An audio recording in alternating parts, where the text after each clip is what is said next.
ایک کریکٹر وہ ہے کہ جو اللہ کا نافرمان ہے، فاسق و فاجر ہے، ایک کریکٹر وہ ہے کہ جو اللہ کی فرمانبرداری کرنے والا مومن ہے۔ اب ہمارے پاس مہلت ہے، زندگی ہے کہ ہم ان دونوں کرداروں میں سے کس کردار کو اختیار کرتے اور اپناتے ہیں۔ ہمارے ہاں بہت سے لوگ ہیں جو اس پر اعتراض کرتے ہیں کہ بھئی فلاں کو جہنم میں ڈالا جائے گا تو جہنم کی سزا کیوں دی جائے گی اور اتنا عرصہ کیوں دی جائے گی، اور جنتیوں کے حوالے سے جب وہ پڑھتے ہیں تو وہ اس پر بھی ان کو اعتراض بھی ہوتا ہے اور وہ اس حوالے سے مذاق اور تمسخر بھی کرتے ہیں۔ لیکن اصل بات کیا ہے، وہ یہ ہے کہ ہم اس حوالے سے خوش نصیب ہیں کہ اللہ سبحانہ و تعالیٰ نے ہمیں زندگی کی یہ مہلت دی ہے، اور ہمیں اللہ سبحانہ و تعالیٰ نے ہدایت اور دلالت یعنی نیکی اور گمراہی دونوں راستے اللہ نے ہمیں دکھا دیے ہیں۔ اب بجائے اس کے کہ ہم اپنا وقت اعتراض میں یا ہم اپنا وقت اس طریقے سے ضائع کریں کہ جو مہلت ہمارے پاس ہے وہ پھر ہمیں نہ ملے، تو بہتر یہ ہے کہ اللہ نے یہ دونوں صورتیں ہمارے سامنے رکھ دی، یہ دونوں لوگ رکھ دیے۔ اور آپ یہ بھی دیکھیے کہ یہ جو کفار جن کا ذکر ہوا یہ دنیا سے چلے گئے۔ بہت سے لوگ ایسے طبقے اور اقوام ہیں کہ جو دنیا سے بغیر ایمان کے اور کفر اور سرکشی اور بغض اور کینہ کے ساتھ دنیا سے چلے گئے، اور ایسے خوش نصیب لوگ بھی ہیں کہ جو دنیا سے گئے ہیں ایمان کے ساتھ، عمل صالح کے ساتھ، اپنے رب کو راضی کر کے دنیا سے گئے ہیں۔ تو ہمارے پاس اب یہ دونوں مثالیں موجود ہیں، ہمارے اختیار میں ہے کہ اب ہم کس طریقے سے زندگی بسر کرتے ہیں۔ اب اس کے بعد اللہ سبحانہ و تعالیٰ نے فرمایا، ناظرین کرام یہ آیت اس حوالے سے بہت اہم ہے کہ اس کائنات میں، قرآن میں اللہ سبحانہ و تعالیٰ کے جو عجائبات ہیں، اللہ سبحانہ و تعالیٰ کے جو کمالات ہیں، اس کے معجزات ہیں، وہ اس کائنات میں بھی پھیلے ہوئے ہیں اور اس کتاب میں بھی وہ موجود ہیں۔ اگر ان کو شمار کیا جائے، اللہ پاک فرماتا ہے کہ تم شمار نہیں کر سکتے۔ فرمایا قُلْ لَوْ كَانَ الْبَحْرُ مِدَادًا لِكَلِمَاتِ رَبِّي، نبی صلی اللہ علیہ وسلم آپ کہہ دیجئے کہ اگر سمندر میرے رب کی نشانیوں کو لکھنے کے لیے سیاہی ہو جائے، روشنائی بن جائے، اور تو سمندر ختم ہو جائے گا، قبل ان تنفد کلمات ربی، اس سے پہلے کہ میرے رب کے کلمات ختم ہو جائیں۔ وَلَوْ جِئْنَا بِمِثْلِهِ مَدَدًا، اگرچہ ہم اس کے ساتھ اسی کے مانند اور سمندر بھی ملا دیں۔ سورۃ لقمان میں اللہ سبحانہ و تعالیٰ نے یہ فرمایا کہ یہ جو درخت ہیں اس زمین پر، اس کائنات میں، یہ سارے قلم بن جائیں، اور فرمایا کہ ایک سمندر دوات بن جائے اور 7 سمندر سیاہی بن جائیں، تو پھر کیا ہو، یعنی ایک سمندر، پھر ایک سمندر سے بھی 7 سمندر وہ سیاہی بن جائیں۔ تو اللہ پاک فرماتا ہے سورۃ لقمان میں کہ اللہ کے جو کلمات ہیں، اللہ کی جو باتیں ہیں اور اللہ کے جو کمالات ہیں وہ کبھی بھی ختم نہیں ہو سکتے۔ سمندروں کی سیاہی ختم ہو جائے گی لیکن اللہ تعالیٰ کی صفات اور خوبیاں وہ کبھی بھی اختتام کو نہیں پہنچیں گی۔ یہاں پر بھی اسی بات کو بیان فرما دیا، اور آخری آیت میں فرمایا کہ جو پوری صورت کا ملخص ہے، خلاصہ ہے، ایسنس ہے، وہ کیا ہے؟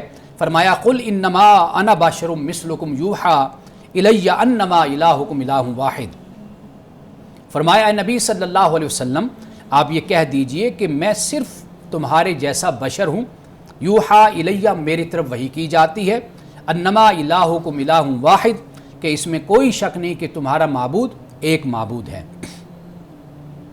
اب یہاں پہ دیکھیے کہ رسول اللہ صلی اللہ علیہ وسلم سے اللہ پاک یہ فرما رہا ہے کہ آپ یہ فرما دیجئے، آپ یہ کہہ دیجئے کہ اس میں کوئی شک نہیں میں بشر ہوں، یعنی بشریت میں تمہارے جیسا ہوں، لیکن میرا جو مقام اور مرتبہ تم سے بلند ہے، جو اللہ نے مجھے مقام اور مرتبہ نبوت و رسالت کا دیا، وہ یہ ہے یوحیٰ الیہ میری طرف وحی کی جاتی ہے، یعنی جو میرا مقام اور مرتبہ ہے وہ یہ ہے کہ اللہ نے مجھے اپنی وحی سے، اپنے کلام سے نوازا ہے۔ بے شک بشریت میں، انسانیت میں، آدمیت میں تمہارے جیسا ہوں۔ فرمایا فمن کان یرجو لقاء ربہ فلیعمل عملا صالحا ولا یشرک بعبادۃ ربہ احدا، پس جو شخص اپنے رب سے ملاقات کی امید رکھتا ہے، یا اس کا ترجمہ یقین کا بھی ہم کر سکتے ہیں کہ جو یقین رکھتا ہے کہ وہ اپنے رب سے ملاقات کرے گا، تو پھر اس کو 2 کام کرنے چاہیے۔ ایک کام یہ ہے کہ اسے چاہیے کہ وہ اچھے کام کرے، اور دوسرا یہ ہے کہ وہ اپنے رب کی عبادت میں کسی اور کو شریک نہ ٹھہرائے۔ اگر ہمیں آپ کو سب کو اگر اس بات کی امید اور یقین ہے کہ ہم نے اپنے رب سے ملنا ہے، اپنے رب سے ملاقات کرنی ہے، تو پھر اس کا اظہار ایمان کا ہمارے عمل اور کردار سے ہونا چاہیے۔ وہ کیا ہے؟ ایک تو یہ ہے کہ ہماری زندگی صالحیت پر مبنی ہو، عمل صالح پر مبنی ہو، ہمارے اخلاق، ہمارا کردار، ہمارے معاملات، اس میں اللہ کی فرما برداری، اطاعت اور صالحیت نظر آئے۔ اور دوسری بات کیا ہے کہ جو اسلام کا، دین کا، قرآن کا نچوڑ ہے وہ یہ ہے کہ اللہ سبحانہ و تعالیٰ کی عبادت میں کسی کو شریک نہیں ٹھہرانا، یعنی یہ ہماری جبین نیاز صرف اور صرف اگر جھکے تو صرف ایک خدا کے سامنے جھکے کہ جو رب ہے، لم یلد ولم یولد ہے، کہ جو جس سے نہ کوئی پیدا ہوا نہ اس نے کسی کو جنم دیا، اور جو اکیلا ہے یعنی احد ہے، واحد ہے اور احد ہے، تو ہماری جبین نیاز صرف اور صرف اسی رب کے سامنے جھکنی چاہیے۔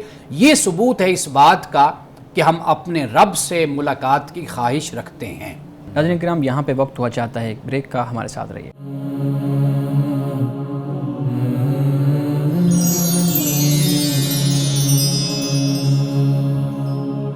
ویلکم بیک ناظرین۔ ابانا صاحب، آج الحمدللہ سورہ جو کہف ہے وہ ہماری اپنے اختتام کو پہنچ گئی۔ اس سے پہلے ہم نے سورہ یوسف پہ بات کی تھی اور اس پہ بڑی خوبصورتی سے آپ نے ان ساری چیزوں کا احاطہ کیا جو قرآن کریم بیان کرتا ہے، پھر ہمارے ہاں تاریخی روایات ہیں، پھر اسرائیلی روایات ہیں، اور انشاءاللہ ہم اسرائیلی روایات کے اوپر ایک پورا پروگرام انشاءاللہ کریں گے۔ اچھا، سورہ کہف سے متعلق کچھ ایک تو بنیادی اور ایک جنرل سوال ہے کہ عام طور پہ ایک روایت بیان کی جاتی ہے کہ رسول اللہ صلی اللہ علیہ وآلہ وسلم نے فرمایا کہ اگر تم دجال سے بچنا چاہتے ہو، میں اس کا مفہوم بیان کر رہا ہوں، تو سورہ کہف کی پہلی یا آخری 10 آیات کو پڑھ لیا کرو۔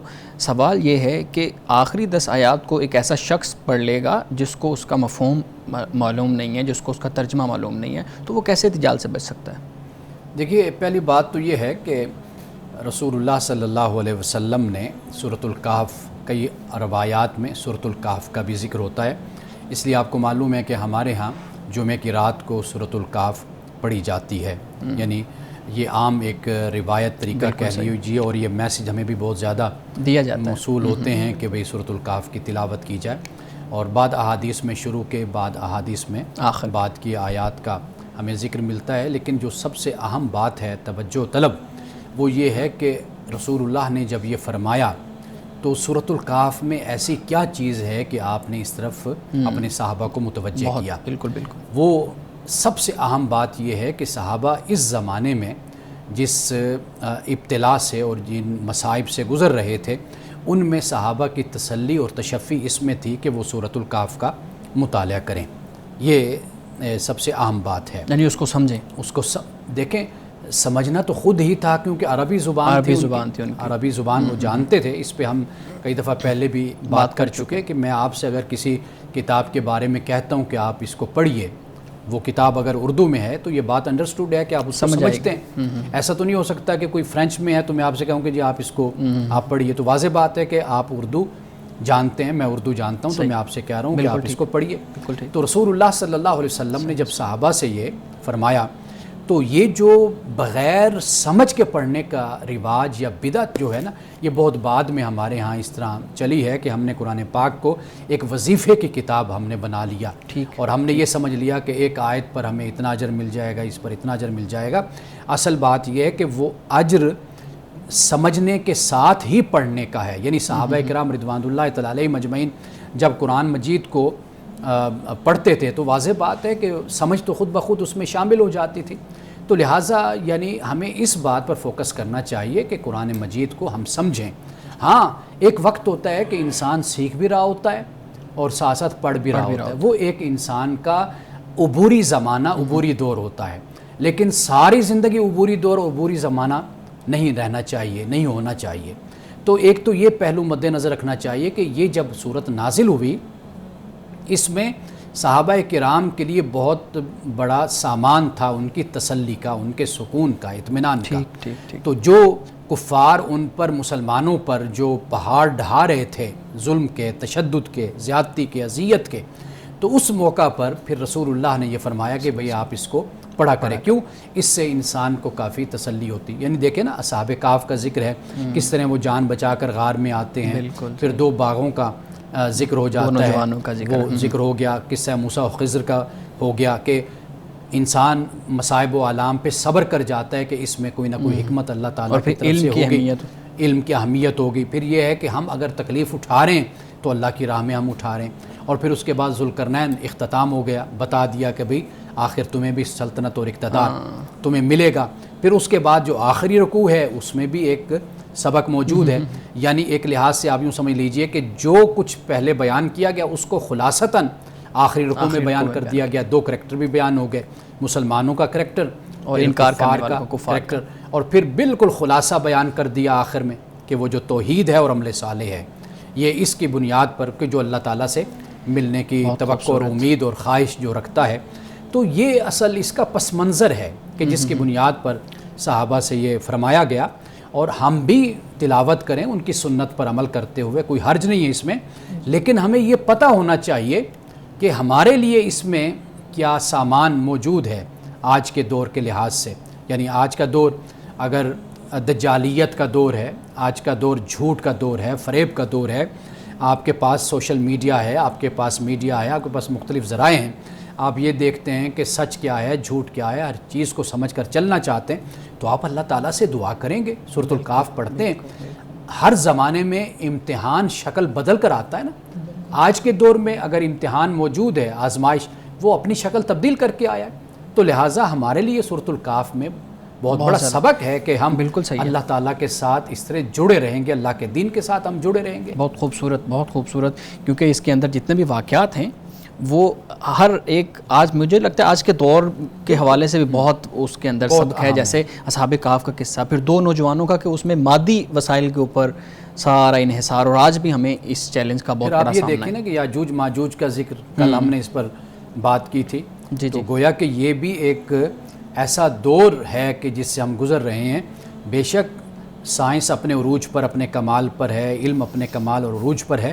تو جب یہ عروج پر ہیں تو اسی میں تو ہمارے لیے اصل امتحان ہے اور ہمارے لیے آزمائش ہے. بالکل صحیح ہے. اچھا، آخری آیت کے اندر اللہ رب العزت نے جو فرمایا کہ اپنے رب سے ملاقات کا یقین، ٹھیک ہے. اب اس کی بات ہوئی، اب رب سے ملاقات یہ تمثیلی ہے، جیسے ہم نے گزشتہ ایک پروگرام میں بھی بات کی تھی یاجوج ماجوج سے متعلق اور قیامت کی نشانیوں سے متعلق. کیا یہ بھی جو ملاقات ہے خدا سے وہ تمثیلی ہے، یا اس کا کوئی فزیکل جو ہے نا وہ ایگزسٹنس ہوگی کہ ہم فیس ٹو فیس یعنی وہ رب سے ملاقات کریں گے، یا صرف ایک مثال دی گئی ہے؟ دیکھیے، قرآن مجید میں مختلف مقامات پر اس حوالے سے بات کی گئی ہے.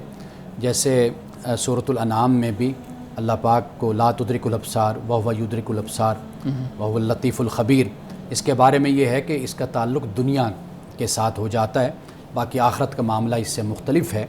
اور اللہ سبحانہ و تعالیٰ جس طرح چاہے گا، جس روپ میں، جس شان میں وہ چاہے گا، وہ اپنا دیدار کروائے گا، اس کا دیدار ہوگا.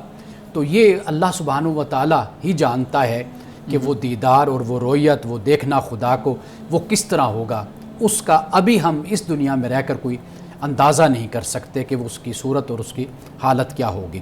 بعض علماء نے یہ کہا، جیسے معتزلہ ہیں، انہوں نے کہا کہ واقعی اللہ تعالیٰ ایسے ہی ایک جسمانی صورت میں آپ کہہ لیجئے کہ وہ ایک شکل میں ہمارے سامنے یعنی جب جیسے ایک شخص دوسرے کو دیکھتا ہے. ٹھیک. لیکن اہل سنت کے نزدیک یہ ہے کہ اللہ کی جو شان ہے، جو عظمت ہے، جو مقام ہے، وہ اس کے مطابق جو چاہے گا پھر انسان کو اپنا دیدار کروائے گا. بالکل ٹھیک ہے، بالکل صحیح ہے. اچھا، آخری آیات کے اندر یہ جو 10 آخری آیات ہیں، ان میں جنت اور جہنم کا اور نجات کا اور ان چیزوں کا ذکر ہے. تو اس حوالے سے بھی 1-2 سوالات ہیں. ہمارے ہاں ایک چیز پہ اختلاف کیا جاتا ہے، اگر آپ مجھے اجازت دیں تو میں وہ سوال آپ کے سامنے رکھ دوں کہ نجات کے لیے ایمان ضروری ہے یا نہیں. اور بہت زیادہ مثالیں بیان کی جاتی ہیں کہ کوئی شخص ہے وہ بہت چیریٹی کا کام کرتا ہے، بہت زیادہ خیرات کرتا ہے، لیکن وہ ظاہری طور پہ لوگوں کے سامنے اپنی ایمان کا اظہار نہیں کرتا. وہ کسی اور ریلیجن پہ ہے لیکن خیرات کرتا ہے، صدقات کرتا ہے. بہت سے لوگوں کی مثال دی جاتی ہے. تو آپ بیان کیجئے گا کہ جو نجات کا تصور ہے اس کے لیے ایمان ضروری ہے، یا اگر کوئی مومن نہیں ہے، اسلام قبول نہیں کرتا، کلمہ نہیں پڑھتا، اس کے باوجود عمل صالح اور صدقات، خیرات اور چیریٹی کا کام کرتا ہے، تو اس کے لیے بھی نجات کا اصول وہی ہے یا تبدیل ہے؟ اچھا، پہلی بات تو یہ ہے کہ نجات انفرادی ہے، گروہی نہیں ہے. آپ اس کو الیبریٹ کیجئے گا پلیز. یعنی انفرادی سے مراد یہ ہے کہ نجات میرے اپنے ایمان اور اپنا اسلام، یعنی میں کیا عقیدہ رکھتا ہوں، ہر شخص کا ٹھیک ہے، نجات انفرادی ہے، فرد کی نجات ہے. صحیح ہے. یہ نہیں ہو سکتا کوئی کہے جی میرا اس گروہ سے تعلق ہے تو لہٰذا میں تو بخشا ہوا سمجھ ہوں، گئے، میری نجات ہو گئی. قرآن پاک نے اس کو کلی طور پر رد کیا. جس طرح قرآن پاک نے وقالوا لن يدخل الجنۃ الا من کان هودا او نصارا، کہ انہوں نے کہا کہ بھئی صرف یہود اور نصارہ ہی جنت میں جائیں گے، کوئی اور نہیں جائے گا. تلک امانیہم، اللہ پاک نے کہا کہ یہ ان کی جھوٹی خواہشیں ہیں، جھوٹی امیدیں ہیں جو انہوں نے باندھ رکھی. تو گویا کہ ایک تو اس بات کو اللہ پاک نے بیان کر دیا واضح طور پر، اور یہ بھی کہا کہ وقالت الیہود والنصارى نحن ابناء اللہ واحباؤہ، کہ یہ کہتے ہیں یہود و نصارہ کہ بھئی ہم تو اللہ کے دوست ہیں، محبوب ہیں، تو ہم تو یعنی بخشے ہوئے ہیں. تو اللہ پاک نے کہا قل فلم یعذبکم بذنوب اللہ، کہ اللہ پھر تمہارے گناہوں کی وجہ سے، بذنوبکم، اللہ تمہارے گناہوں کی وجہ سے تمہیں کیوں عذاب دیتا ہے. تو یہ بھی قرآن پاک نے بیان کیا. تو گویا کہ نجات نسلی نہیں ہے، نہ گروہی ہے، نجات ہے انفرادی. انسان کے اپنے ایمان کا لیول، اس کے اپنے ایمان کی سطح کیا ہے، اس کے بنیاد پر انسان کی نجات ہوگی. اور قرآن مجید میں ایمانیات کی پوری فہرست کو بیان کیا گیا، جسے ہم آیت بر کہتے ہیں. اس میں من آمن باللہ والیوم الاخر والملائکۃ والکتاب والنبیین، یہ ساری بیان کر دی گئی. 4-5 جو ہیں یہ اس کو یہاں پر بیان کیا گیا. اب کوئی شک نکال کر، کوئی جز نکال کر کہتا ہے جی یہاں پر یہ تو بیان نہیں ہے. لیکن بات یہ کہ جب ہم کتاب کا ذکر کریں گے، قرآن مجید کا ذکر کریں گے، تو واضح بات ہے کہ قرآن مجید میں جس بات کا بیان ہوگا تو اس پر ایمان لانا تو ضروری ہوگا. یعنی کلیت میں ہم ایک چیز کو مان رہے ہیں تو واضح بات ہے کہ اس کی جو جزئیت ہوگی، جزئیات ماننا پڑے گا، اس پر بھی ایمان لائیں گے. مثال کے طور پر قرآن پاک میں جنت جہنم کا ذکر ہے تو ہم اس پر بھی ایمان لائیں گے. جزا و سزا کا معاملہ ہے، ہم اس پر بھی ایمان لائیں گے. تو گویا کہ بہت کچھ ایسا ہے کہ جو اللہ پاک نے یہاں پر تو بیان نہیں کیا، لیکن وہ کلیت میں تو اس کا بیان ہو گیا. تو لہٰذا یہ چیزیں بھی لازم ہو گئی. اور پھر اپنے وقت کا جو پیغمبر ہوتا ہے اس پر ایمان لانا ضروری ہے. یعنی ہم اگر جنت کو مانتے ہیں، جہنم کو، اللہ کو مانتے ہیں، آخرت کو مانتے ہیں، تو ہم کس کے واسطے سے مانتے ہیں؟ ہم محمد رسول اللہ صلی اللہ علیہ وسلم کے واسطے سے مانتے ہیں. یہ تو واضح بیان ہو گیا. اب ایک اگلی بات ہو جاتی ہے، وہ یہ ہے کہ اب انسان کی جو جواب دہی ہے وہ انسان کی اس سطح پر ہے کہ اس کو جو پیغام دیا گیا وہ اس کا لیول اور اس کی سطح کیا ہے، اس حساب سے اس سے پھر باز پرس ہوگی، اس سے جواب لیا جائے گا. مثال کے طور پر ایک شخص ہے کہ جس تک اللہ کے رسول کا پیغام نہیں پہنچتا، اب وہ اس کا جواب دہ بھی نہیں ہے. ٹھیک ہے. اب ایک شخص ہے کہ جو ایک زمانے میں رہتا ہے، مسلمانوں کی ذمہ داری ہے کہ وہ اپنے کردار سے، اپنے اخلاق سے اسلام کی دعوت دیں، اسلام کی تبلیغ کریں. مسلمان بھی اپنی ذمہ داری کو بہتر طریقے سے نہیں ادا کر رہے. یا کوئی غیر مسلم ہے، وہ مسلمانوں کے کریکٹر اور کردار سے بحیثیت جماعت جب دیکھتا ہے کہ یہ قوم پستی کا شکار ہے، یہ قوم کرپشن کا شکار ہے، یہ قوم اعلیٰ کردار کی اگر مالک نہیں ہے، تو وہ اس سے متنفر ہو کر اسلام سے دور ہو جاتا ہے. تو گویا کہ ہم کسی کے بارے میں اس طریقے سے فیصلہ نہیں دے سکتے کہ جس طرح ابو جہل کے بارے میں، ابو لہب کے بارے میں رسول اللہ صلی اللہ علیہ وسلم کی زندگی میں فیصلہ دیا گیا. بعد میں آنے والوں کا جو معاملہ ہے وہ اللہ کے سپرد ہے. اللہ جانتا ہے کہ ان کے ساتھ وہ کیا معاملہ فرمائے گا. بحیثیت مسلمان میری اور آپ کی یہ ذمہ داری ہے کہ ہم اللہ کے دین کو لوگوں تک پہنچائیں، اپنے اخلاق سے، اپنے کردار سے، اور اللہ کے دین پر عمل کر کے لوگوں کے سامنے ایک مثال قائم کریں. بالکل ٹھیک ہے، بالکل ٹھیک ہے. ناظرین کرام، یہاں پہ وقت ہوا چاہتا ہے ایک بریک کا، ہمارے ساتھ رہیے گا.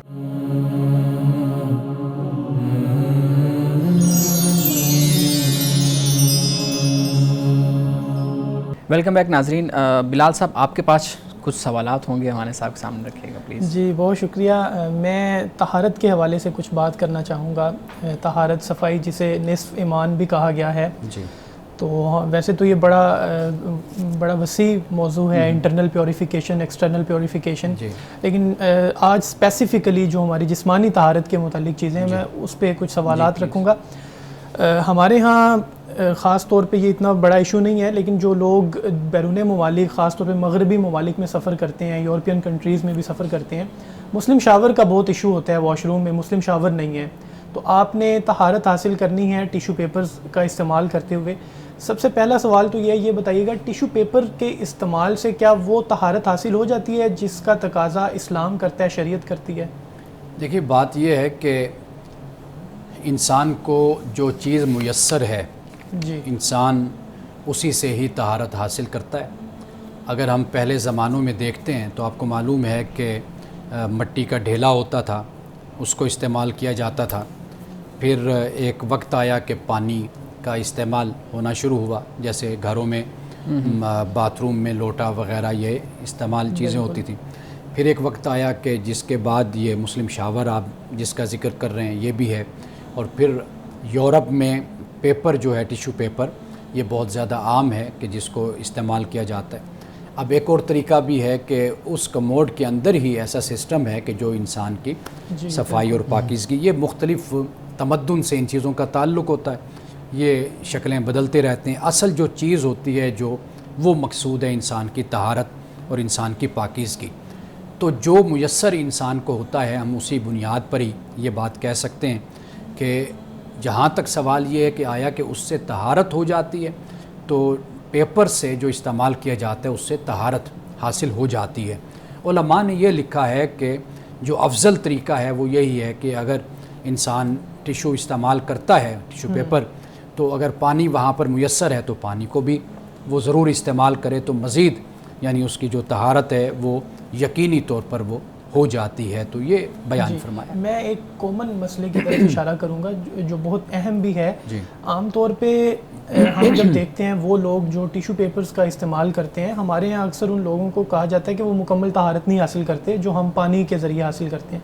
لیکن میرے ذہن میں ایک سوال آتا ہے کہ عام طور پہ ایشیا میں، پاکستان میں خاص طور پہ ہم تو نجاست کو ہاتھ بھی لگا لیتے ہیں، لیکن ان کے ہاں کانسیپٹ یہی ہے کہ وہ ٹیشو پیپرز یوز کرتے ہیں. یعنی مینٹلی دیکھا جائے تو وہ زیادہ اپنے آپ کو صاف رکھ رہے ہیں کہ وہ ٹیشو پیپر یوز کریں گے، ہاتھ نہیں لگائیں گے.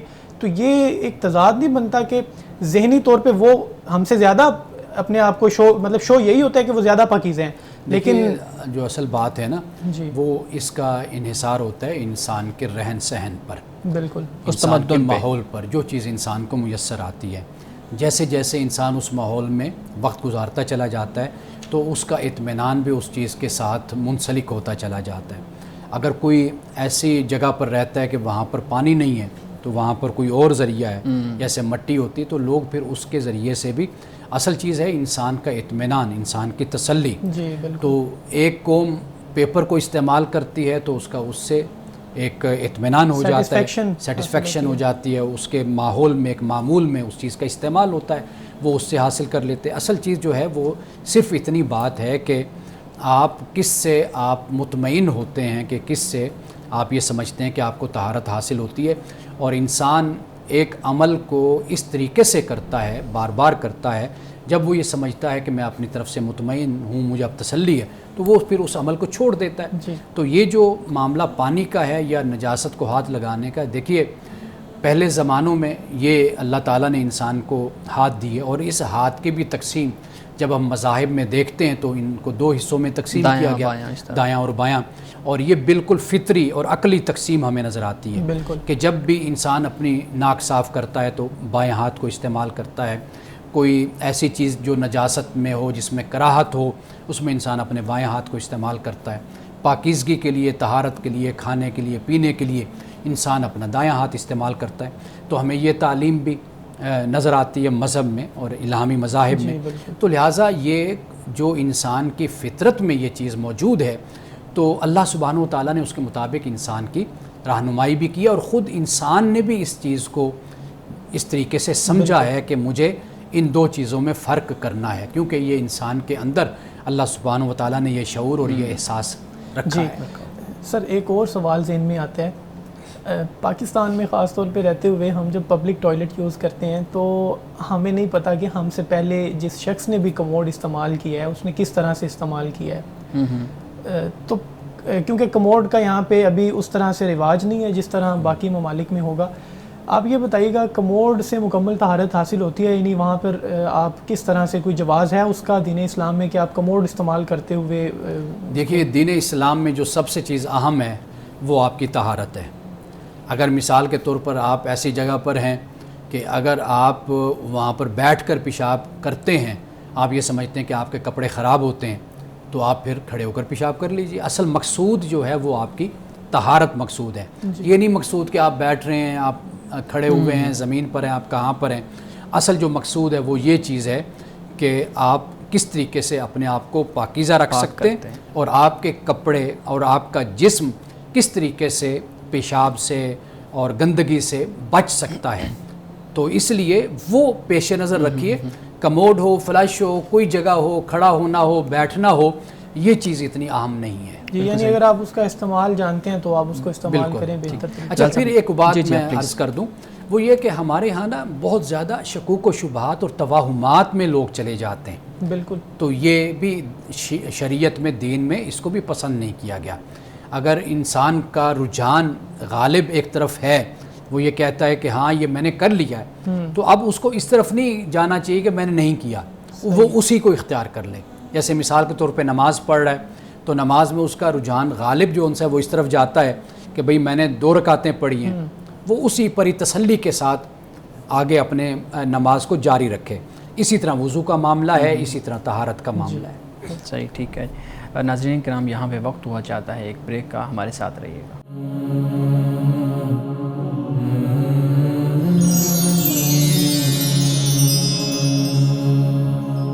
ویلکم بیک ناظرین. جی بلال صاحب، طہارت اور پاکیزگی سے متعلق ہماری بحث جاری ہے. جی بہت شکریہ شعیب صاحب. میں بات کروں گا یہ جو ماڈرن یورینلز ہیں یا جسے یورینل وال بھی کہا جاتا ہے، اس میں کھڑے ہو کر پیشاب کرنا اسلام میں کیا درست ہے جہاں بے پردگی کا خطرہ بھی ہو سکتا ہے؟ دیکھیے میں نے پہلے بریک پہ جانے سے پہلے اس کا جواب میں نے دیا تھا کہ اصل جو مقصود ہے وہ طہارت اور پاکیزگی ہے. کئی مقامات ایسے ہوتے ہیں کہ وہاں پر آپ کھڑے ہو کر یورین پاس کرتے ہیں تو آپ پاکیزہ اور مطہر آپ کے کپڑے رہتے ہیں، صاف رہتے ہیں. کئی جگہ ایسی ہوتی ہے کہ وہاں پر کھڑے ہو کر کریں گے تو کپڑے ناپاک ہو جائیں گے، تو وہاں پر پھر آپ کو بیٹھ جانا چاہیے. تو اگر آپ یہ کہیں کہ دونوں صورتوں میں کپڑے آپ کے پاک اور صاف رہتے ہیں تو پھر آپ پریفر کریں گے کہ آپ بیٹھ کر کریں، پھر یہ افضل معاملہ ہو جائے گا. اسی طریقے سے آپ نے جس مسئلے کو بیان کیا ہے اس میں بھی اسی صورت کو ہی پیش نظر رکھ لینا چاہیے کہ اگر انسان یہ سمجھتا ہے کہ میرے پاس بیٹھنے کی بھی سہولت موجود ہے اور میرے پاس یہ کھڑے ہونے کی بھی سہولت ہے اور دونوں میں میرے کپڑے پاک اور صاف رہتے ہیں، تو لہٰذا پھر اس کو بیٹھ کر کرنا چاہیے. اگر اس کو اس بات کا خطرہ ہے کہ میں بیٹھ کر کروں گا تو بیٹھنے سے میرے کپڑے ناپاک ہوں گے، پاک صاف نہیں رہیں گے، اور کھڑے ہو کر کرنے سے میرے کپڑے پاک صاف رہیں گے، تو پھر وہ کھڑے ہو کر کرے. تو لہٰذا اصل جو چیز ہے سنت میں جو پسندیدہ ہے اور جو ہمارے لیے ترجیح رکھتی ہے وہ یہی ہے کہ وہ پاکیزگی ہے، صفائی اور ستھرائی ہے، وہ پیش نظر رہنی چاہیے. بالکل. اچھا ہمارے صاحب اس میں پھر وہ ہمارے ہاں بیان کیا جاتا ہے کہ اس میں ثواب اور گناہ کا اور حلال اور حرام کا بھی معاملہ اس میں آ جاتا ہے، اور ایک روایت میں آپ کے سامنے رکھوں گا جس میں یہ بیان کیا جاتا ہے کہ رسول اللہ صلی اللہ علیہ وسلم نے منع فرمایا ہے کھڑے ہو کے پیشاب کرنے سے. ہمارے ہاں تو اس کو بہت بڑی بات جو ہے نا وہ بیان کر کی جاتی ہے. دیکھیے آپ علیہ الصلوۃ والسلام نے کھڑے ہو کر پیشاب کرنے سے صرف منع نہیں بلکہ اگر کسی نے اس میں بے احتیاطی برتی ہے آپ نے اس کے لیے عذاب کا بھی آپ نے ذکر فرمایا ہے. پیشاب کی چیٹوں سے متعلق. ٹھیک ہے. یہ اصل جو آپ ذکر کر رہے ہیں نا، آپ دیکھیے کہ لوگ اس کو اپنی ایک عادت بنا لیتے ہیں، یعنی گلی کوچوں میں دیواروں کے ساتھ کھڑے ہو کر، اور یہ پاکستان میں کئی جگہوں پر ہم اس طرح لوگوں کا رویہ دیکھتے ہیں. یہ قابل افسوس رویہ ہے، یہ حیا کے خلاف ہے، یہ یعنی جسے کہتے ہیں انسان کی جو ایک عفت ہے، کردار ہے، اس کے خلاف ہے.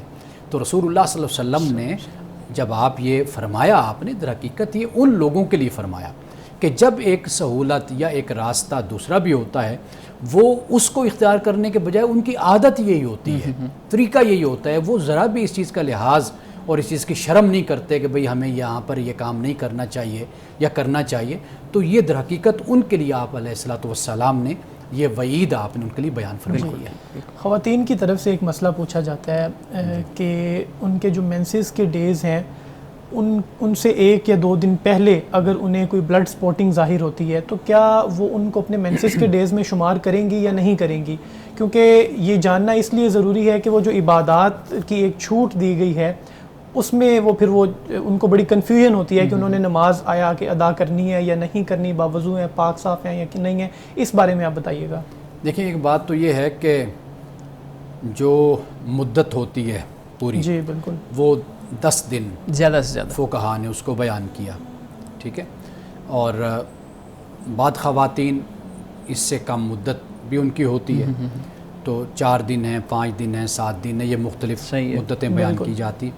اگر ایسی کوئی صورت ہوتی ہے کہ جو ان کی مدت ہے اس سے زیادہ ہو گئی تو وہ 10 دن تک اس کو شمار کریں گی میکسیمم، تو وہ 10 دن تک جو مدت ان کی بنے گی ٹوٹل، اس میں اگر ایسی صورت ہے تو پھر وہ ہم کہیں گے کہ وہ نماز نہیں پڑھیں گی، روزہ نہیں رکھیں گی، جو احکام ہیں وہ ان پر نافذ ہوں گے۔ باقی اس کے علاوہ اگر اس مدت سے زیادہ جو 10 دن ہیں، کثرت مدت جن کو کہا جاتا ہے، اس سے اگر زیادہ ہے تو پھر وہ اس میں شمار نہیں ہوں گے، پھر وہ نماز وغیرہ پڑھ سکتی ہیں۔ عام طور پہ ابھی وہ جو ان کا ان کی ایک روٹین ہے، اس روٹین سے 1-2 دن پہلے بھی بعض اوقات ایسا ہو جاتا ہے، یعنی زیادہ ہونے کی بجائے اگر پہلے ان کو پہلے ہوگا تو پھر وہ پہلے سے ہی سٹارٹ ہوگا، یعنی وہ سٹارٹ کریں وہ گی، اسی میں شمار ہو جائے گا، وہ ان کو شمار کریں گی اور پھر میکسیمم 10 دن تک ہو جائیں گے۔ صحیح، ہاں بالکل ٹھیک ہے، بہت شکریہ۔ میں ڈائپرز کے حوالے سے کچھ پوچھنا چاہوں گا۔ جب مائیں بچوں کے ڈائپرز چینج کرتی ہیں تو میں نے دیکھا ہے کچھ مائیں بڑی کنسرن ہوتی ہیں کہ وہ ڈائپر چینج کرنے کے بعد ایون موبائل کو بھی ہاتھ نہیں لگا رہی ہوتی کہ وہ ناپاک نہ ہو جائے یا اس کو پتہ نہیں، تو وہ پھر پہلے صابن سے ہاتھ دھوتی ہیں، وضو کرتی ہیں۔ یہ بتائیے گا کہ ڈائپر چینج کرنے سے وضو ٹوٹ جاتا ہے یا باقی رہتا ہے؟ ایک اس میں ایڈ کر لیں چیز، جو نجاست ہے ظاہری طور پر وہ نہیں ہاتھ کو لگی۔ دیکھیے نجاست ہاتھ کو لگ بھی جائے تو پھر بھی وضو نہیں ٹوٹتا۔ ٹھیک ہو گیا۔ وضو کے لیے جو کتابوں میں بیان کیا جاتا ہے اور جو ہمارے ہاں مروج ہے وہ یہی ہے کہ جیسے انسان کے جسم سے ہوا کا خروج ہونا ہوتا ہے، یا پھر یہ ہے کہ انسان باتھ روم جاتا ہے، پیشاب کرے یا پاخانہ، تو اس سے وضو ٹوٹتا ہے، یا پھر یہ ہے کہ انسان سو جاتا ہے، سونے کی حالت میں بھی انسان کا وضو ٹوٹ جاتا ہے، جیسے انسان ٹیک لگا کر بیٹھا ہے اور سو گیا ہے ٹیک لگا کر، اس سے بھی وضو ٹوٹ جاتا ہے۔ تو یہ وہ عوارض ہیں کہ جس کی بنیاد پر کہا جاتا ہے کہ پھر وضو کرنا ہوگا۔ باقی فقہا نے ایک اور چیز بھی میں بتا دوں کہ جیسے خون انسان کے جسم سے نکلتا ہے اور وہ بہہ جاتا ہے، تو اس پر بھی کہا کہ بھی وضو ٹوٹ جاتا ہے۔ تو باقی اس کے علاوہ جو معاملہ ہے وہ اس سے وضو نہیں ٹوٹتا۔ تو لہٰذا باقی ماؤں کی کہہ لیجئے، ہم سب کی بلکہ یہ احتیاط ہونی چاہیے کہ جہاں پر ایسی کوئی صورت ہو تو ہاتھ کا دھونا جو ان سا ہے، یہ ہمیں میرا خیال ہے کہ عادت بنانی چاہیے کہ ہم کچھ بھی کام کرتے ہیں، کچھ بھی کریں تو اس کے بعد ہم ہاتھ ضرور دھوئیں۔ جراثیم ہوتے ہیں، 100 قسم کے معاملات ہوتے ہیں، تو وہ نقصان دہ بھی ہو سکتے ہیں۔ بالکل صحیح ہے۔ ہمارے یہاں مسکنسیپشن ہے عام طور پہ، نہانے کے بعد کہتے ہیں پتہ نہیں وضو ہوا ہے یا نہیں ہوا، یا کپڑے تبدیل کیے ہیں، تو جب انسان نے غسل کر لیا تو وضو خود ہو گیا۔ بالکل مولانا صاحب نے اس کی صورت بیان کر دیا۔ مولانا صاحب آج کی حدیث مبارکہ کا وقت ہوا چاہتا ہے۔ حضرت ابو ہریرہ رضی اللہ تعالی عنہ سے روایت ہے کہ آپ فرماتے ہیں کہ رسول اللہ صلی اللہ علیہ وسلم نے فرمایا کہ الکبریاء ردائی، کہ یہ جو تکبر ہے یہ میری چادر ہے، والعظمت ازاری، اور فرمایا کہ یہ جو بڑائی ہے میرا ازار ہے، اور آگے فرمایا کہ پھر جو کوئی ان دونوں میں سے کسی کے لیے مجھ سے جھگڑے میں اس کو جہنم میں ڈال دوں گا۔ یعنی اللہ سبحانہ و تعالیٰ یہاں پہ یہ بیان فرماتا ہے، آپ علیہ السلام نے فرمایا کہ تکبر، فرمایا کہ یہ میری چادر ہے، بڑائی۔ کیوں؟ اس لیے کہ تکبر، کبر، یہ اللہ کی ذات کو ہی سجدہ ہے۔ کیوں؟ اس کو فنا نہیں ہے، اس کو بقا ہے، وہ تھا، ہے، وہ رہے گا۔ تو انسان کی جو ذات ہے یہ نقائص سے بھری ہوئی ہے، اس میں خامیاں ہیں، کمیاں ہیں، انسان فانی ہے، دنیا سے جانے والا ہے۔ انسان میں کمال ہے تو انسان میں نقص بھی موجود ہے، لیکن اللہ کی ذات ہر عیب سے، ہر نقص سے پاک ہے۔ تو لہٰذا تکبر اسی کی ذات کو سجدہ ہے، اور وہ کہتا ہے کہ یہ تکبر میرے لیے ہے۔ اگر کوئی انسان، کوئی شخص اگر تکبر کرے گا، یعنی میرے حکم کے مقابل کھڑا ہو جائے گا یا پھر میری مخلوق کو حقیر سمجھے گا، تو اللہ پاک فرماتا ہے کہ میں ایسے شخص کو جہنم میں ڈال دوں گا۔ جی بہت شکریہ مولانا صاحب آپ کے وقت کا، آپ کی مدلل گفتگو کا، بہت شکریہ بلال صاحب آپ کے سوالات کا۔ ناظرین کرام، اس دعا کے ساتھ اپنے پروگرام کا اختتام کریں گے۔ اللہ رب العزت حسن کلام اور تاثیر کلام عطا فرمائے، ہماری زبان کی گروں کو کھول دے اور سننے والوں تک خیر کا پیغام پہنچے۔ اجازت دیجیے، خدا حافظ۔